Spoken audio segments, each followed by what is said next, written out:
Just finished summing that one up. About to get ready and take it over here and do a lot of them. Everyone you see them little flags on them. Them the ones I got to repair. So it's a lot of them that need repairing. And so here go one I had to put a whole nother rail on. So I had to fix that so that we can use it for a different one.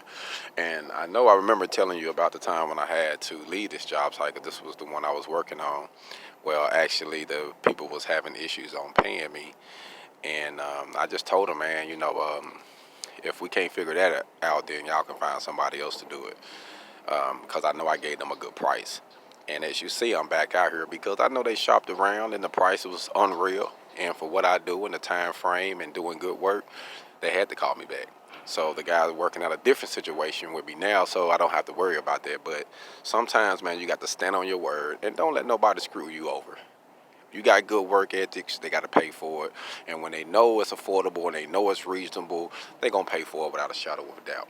And seeing me back out here again is just only living proof that actions speak louder than words. Hold on.